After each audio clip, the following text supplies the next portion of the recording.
What's going on? It's your boy CJ Goodfella back with the Boxing Clinic. Dropping a prediction video today for Omar Figueroa Robert Guerrero. Shout out to the LDBC one time for the one time. Just notice it was a hella fights coming on next weekend from Friday to Saturday. HBO triple header, Ebanks Jr., Arthur Abraham. I dropped that prediction video earlier today. So let's get into it. A lot of other fights on as well.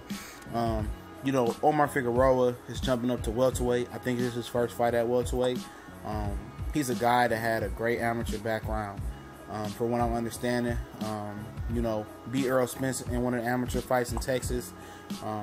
So that's the reason why, he keeps getting opportunities.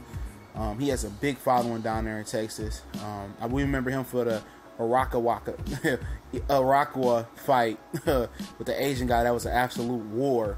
That he won a WBC interim title that was held by Adrian Broner, who decided to jump up 2 weight classes and take on Paulo Maldonado for a WBA belt. So he turned into being the lightweight WBC champion full time, the real champion. After that fight, had a controversial fight with Jerry Belmontes, if I'm pronouncing his name right, beat him in the amateurs, and it was a close fight. Most people thought Jerry won that fight. He beat Ricky Burns. He beat Antonio DeMarco at 140 and Ricky Burns at 140, I think it was. But it ended up turning out that, he had hand injuries, and he hasn't fought since December 2015 into Robert the Ghost Guerrero. Ever since losing to Floyd Mayweather, he was on a hot streak, jumping up in weight, a couple weight classes to get to welterweight, beating Andre Berto and all those good things, and getting shot at Floyd Mayweather once he got out of jail and got out of class. He did what a lot of fighters do.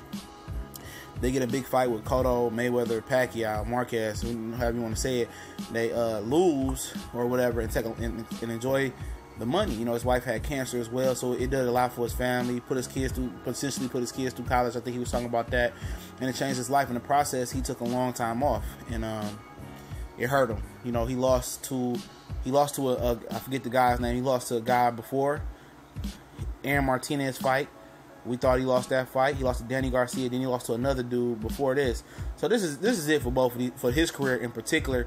And I think this is it for Omar Figueroa's career as well. This is a career-changing fight for both of these guys.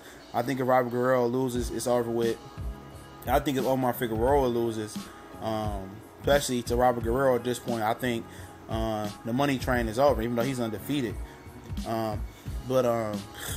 I think, most people are like, why would this dude do a prediction video for this Uniondale, New York card? I think it's because the card is nice. For one, it's on Fox Sports 1. But I think these styles of fighters mesh. I think it's a crossroad fight for Figueroa. I think it's a retirement type of fight for Robert Guerrero. To be honest, ever since the Floyd Mayweather fight, he's been sliding down. And I think it's a very career-defining victory for whoever this is. But if you want to get technical into it, Omar Figueroa is just a brawler that uses this shoulder roll type defense. I don't think he's with Joel Diaz anymore. He's very aggressive. So maybe putting the extra weight on can help him with some power. I don't know how much he was draining himself to get to 140 and 135. But I don't know, maybe it can help him in the power department. He's just a brawler. He's just going to have to work Robert Guerrero. And Robert Guerrero's not even one of these guys no more as a boxer that can, be defensive-minded. He is who he is. He's a warrior. He gets caught up in the war. He had a war with Kamagai that he did win. And, didn't seem to be all there. So, both of these guys is going to be a war. I can't even tell you anything strategic. It's going to be who wants it more, who can endure more, who has more mileage, less mileage on the back on the tank, because we know Robert Guerrero took a lot of beatings over the last few fights, and so has Omar Figueroa. He hasn't seen a punch that he knows how to slip yet. But to use some strategy here, I guess it would be for Omar Figueroa, since Robert Guerrero's been doing this cross training, whatever you want to call it. He's going to have to beat the body, and have to hope the power is there.